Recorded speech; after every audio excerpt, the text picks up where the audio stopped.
Mike Owens here, today joined by Neil Magny, who's returns to action versus Ian Garry, UFC 292 in Boston, Massachusetts. Neil, how are things, my friend? I'm doing great, man. Finally get to interview you in person, so looking forward to it. It's one of those things when you work over in Britain, you're not quite sure if you'll ever meet up with your American guest, so it's always a nice thing. First and foremost, I was going to ask how training camp was. I mean, it was a very short one, so how have the last kind of week been for you? Oh my God, it's been the most brutal 5 days of my life. I don't know how I made it through, but no, all said and done, it was a great training camp. I mean, Ian Garry's the guy that came on my radar a couple months ago. I was very aware of his fighting style, his abilities, and that kind of thing. So I had a general idea of how I would fight him if that fight ever came through. And then once the fight became official, kind of reached out to my coaches, let them know what was happening. We had a conversation on what it would look like for an ideal fight against him. We went in there, we rehearsed it in sparring, and then we watched more film and broke down like how we want the game plan to play out. And I was super confident that like I was more than ready and capable of going out there and getting a job done on Saturday. That was kind of my next question. It's an obvious one, but it's a question I feel like I've got to ask. Why take the fight? Oh, it's a great opportunity. I mean, it's a pay-per-view main card fight. It's a huge up-and-coming opponent. He's an undefeated opponent, so it's a great opportunity to go out there and just like not only prove myself, prove to the world I'm one of the best welterweights out there still. So to go out there and take out a guy like Ian Garry would do just that for me. 100%. I actually his last fight against D-Rod was actually on UK time, so it was actually on about 9 PM. So I could actually watch it Saturday night, not Sunday morning. And I can always remember the Neil Magny call-up being a strange one because you were booked against Phil Rowe at the time. Were you surprised that he called your name out? Because if that was me, I'm thinking I'd do my due diligence and call out someone who's not currently ranked. Yeah, I mean, at the end of the day, like it's all a numbers game. Like it all these guys want to find a guy who's going to be a game ranked opponent, and they know for a fact like I'm a guy that's not going to turn a fight down. Like you said, hey, I want to fight Neil Magny tomorrow. I'm like, dude, why wait till tomorrow? I'm here right now. So a lot of guys know that. I built that reputation with not just UFC, but with the media, with the fans, and with my peers at this point. So if you're a person looking for a ranked opponent, and depending on availability and that kind of thing, like yeah, throw my name in the hat. Like if the Phil Rowe fight would fall out and need an opponent, I guarantee you Ian Garry would have been that guy. So yeah, I thought it was a good call out. I wasn't surprised by it. I mean, like I said, it's very common at this point to get called out by up-and-coming guys. So for me, it was no surprise at all. We've obviously got a lot of welterweight prospects who have either fought you before or you've been linked with their names. You were the man who was calling out Khamzat Chimaev a couple of years ago. You were the man who fought Shavkat Rakhmonov in his first rank test. You're now fighting Ian Garry, who is in a similar position. Do you rate Ian Garry's skills or what he's shown to this point on the level of a Chimaev or Rakhmonov? I mean, the fact he's undefeated speaks for itself. The guy's definitely skilled, so I can't look past that. At the end of the day, the skill sets that guys like Chimaev and Shavkat have aren't the same skill sets that Ian Garry brings to the table. Is he a dangerous striker? Yes. Is he good at some takedowns and things like that? Yes. Does he have some holes in his game that can exploit? Absolutely. So for me, it's about going out there and just kind of being confident, staying true to my game plan, and going out there and getting it done. I know for a fact I can exploit some holes in his game and get the victory. So we'll have to do just that. Little bit of a technical difficulty there, very thankfully noted by Neil's coach. Neil, we were talking a little bit about Ian's rather larger than life personality and the situation with D-Rod and now the situation with Geoffneal. Do you anticipate there will be a similar situation with yourself?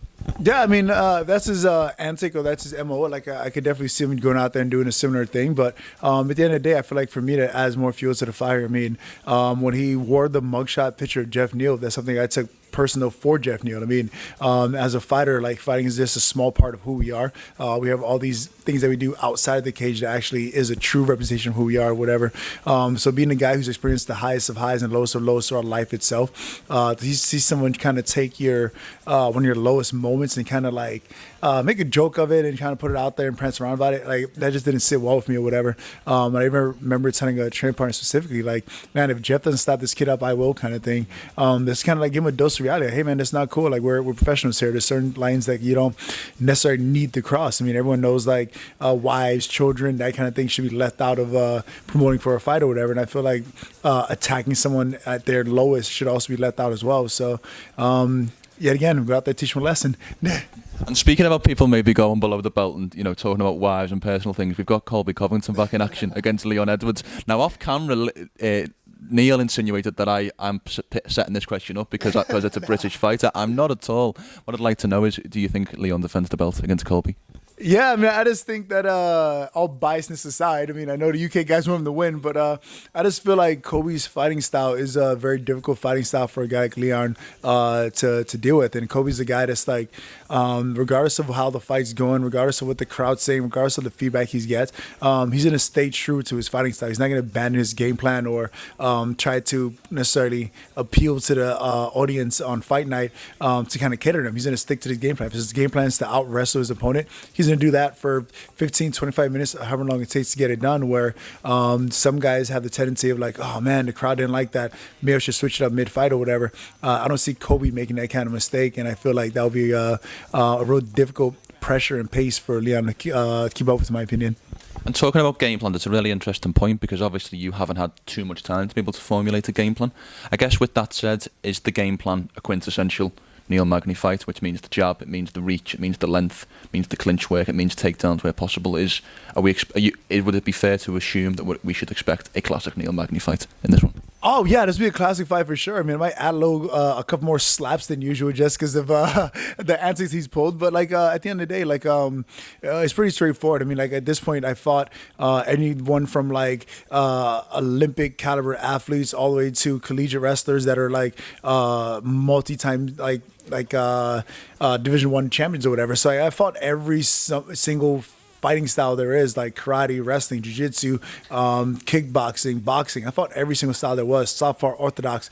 So for me to fight Ian Garry, it's kind of the same thing. It's like, all right, cool. I'm fighting this type of fighter or a person who I believe is this type of fighter. What skill sets or what approach would be necessary for me to be successful against him?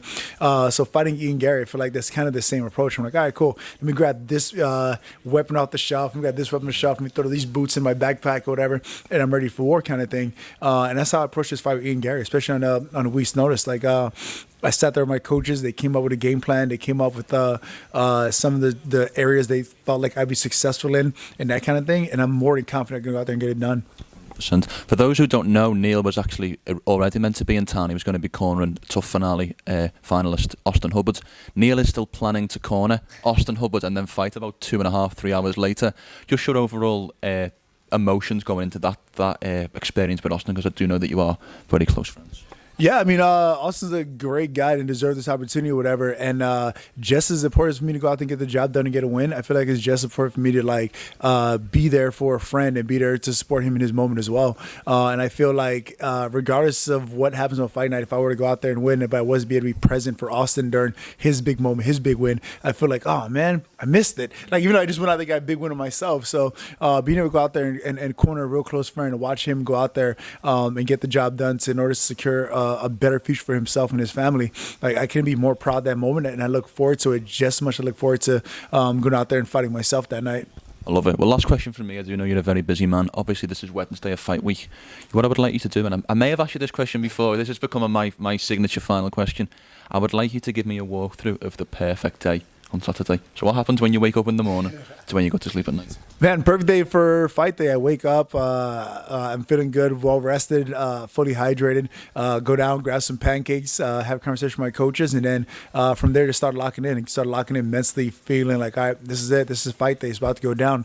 Both Austin and I sitting there going through the fights over and over in our minds, playing out how we see ourselves being victorious. And then like everything to where we walk downstairs, load up on the bus, get out the bus, get into the arena, and we're sitting backstage enjoying pizza at the fight, going 2-0. Like, I mean, I literally played this out of my mind probably 1,000 times within the 7 days I got this fight offer. So I can't wait to go out there and make it reality at this point. Any spare slices of pizza for me post-fight? Oh yeah, we introduced to that American style pizza. Like, while you're here, you gotta make sure you get some of the best food America has to offer. I've had 3 slices of pizza and they haven't been the greatest. So if you've got a good spot, you let me know. All right, we'll do some recon now. I love it, Neil. Thank you so much for the time. It was great to meet up in person, and I wish you the best of luck for Saturday night. Awesome, thank you so much.